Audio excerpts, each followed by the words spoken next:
Hey guys, Hasbro Collector here with another figure review, and next up is the Hasbro Transformers R.E.D, the Robot Enhanced Edition line. This line is of course exclusive to the awesome Walmart, who gets everything right, ships pre-orders out on time and early, waits for the in-store items to show up until after pre-orders arrive, all of that bullshit, because Walmart absolutely sucks. I was lucky to find this in one of mine that's actually pretty close. Next town over, they happen to have it. I did pre-order this back whenever they had first gone up, and then it got pushed back, delayed. Who in the hell knows when they're actually supposed to ship them out?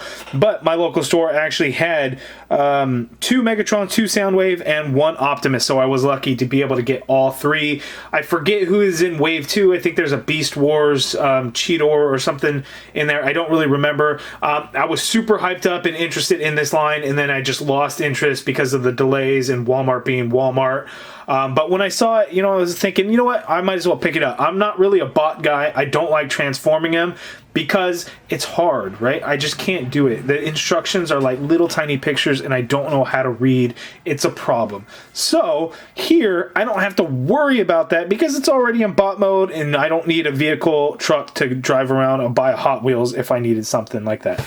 But looking at the package, awesome artwork of Optimus right there. I really, really like it. The packaging design looks amazing to me. Nice red color Transformers, the R.E.D Robot Enhanced design there. The accessories are displayed on the side. That is really cool, actually. So it looks like it doesn't come with anything, but wait, there's more. All of the additional accessories in there too. So we have some weapons, some interchangeable hands, really cool stuff that I'm really digging by Hasbro in Transformers. Here on the back of the package, we see those accessories in use and some product shots of the figure. So really cool there. So Transformers up at the top, UPC. Head over to my Instagram so you can see that. On the bottom, it says non-converting figure. Just so you are aware, this is a figure, not a transforming figure. Get it? Anyway, 2 minutes in, let's open it up. How about a little bit of an unboxing? This is a brand new line, right? So let's see kind of how this works out. So the accessories are actually housed completely in its own plastic bubble. And then the figure, and you can see it's actually separated in there. That's kind of interesting. And then actually this insert just kind of has this blueprint design of the figure, so that is actually really cool. I like the way they did that. And then that other part for the accessories shows like the hands and the accessories in a blueprint form, so that is actually really interesting. Not that anybody probably cares, but hey, I mean, there's some thought process that goes into the packaging, so kudos to where it should go. Okay, and here is the Optimus figure out of the package, and I laugh because non-transforming Transformers, what were they thinking?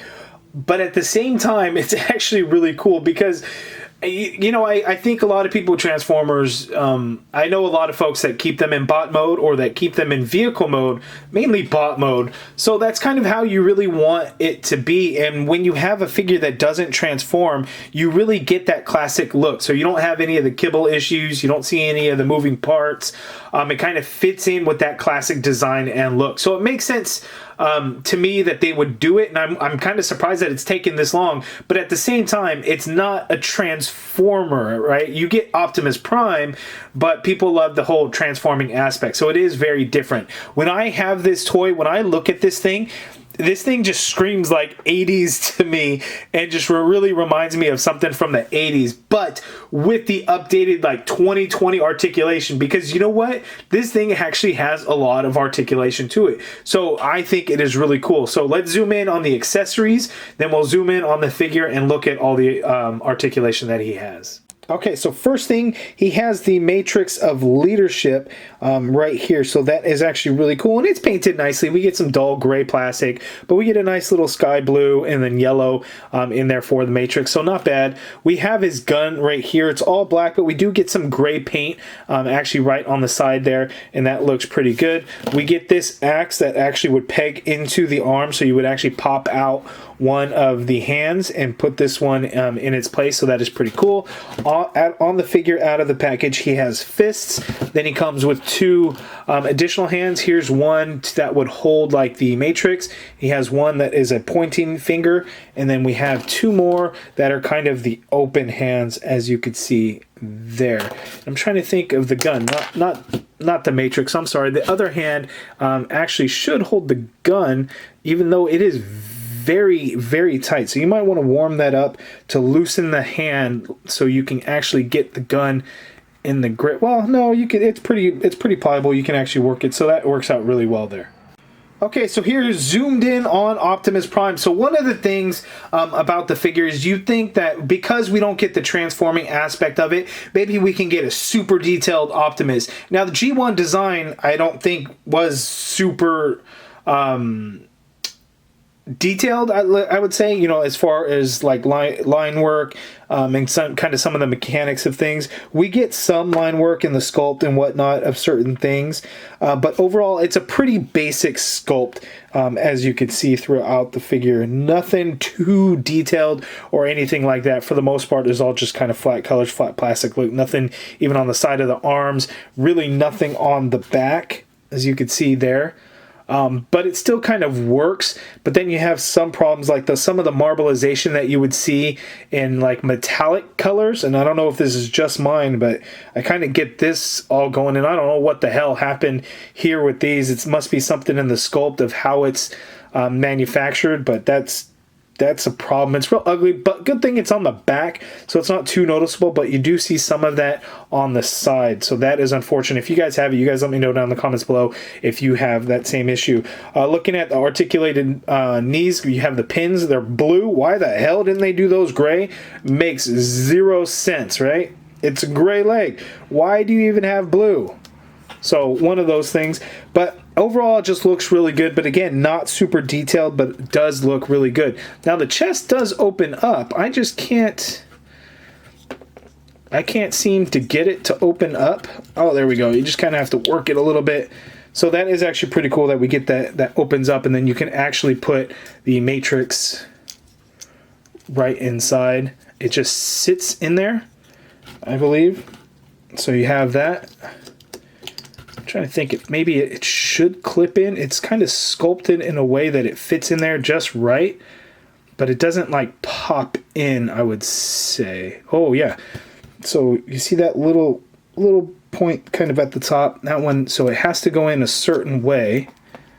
Oh, and it fits nice and flush in there, so that is actually really cool. And we can close that up, and boom, you have your Optimus. Now let's check out his articulation. Okay, so let's start with his head. It's on a ball joint, so you can get crazy motion going on in there. You can get him to look down a little bit, except he's just looking at his chest. He's not actually looking at the ground. You can get him to look up a little bit, so that is pretty cool. Full rotation, of course.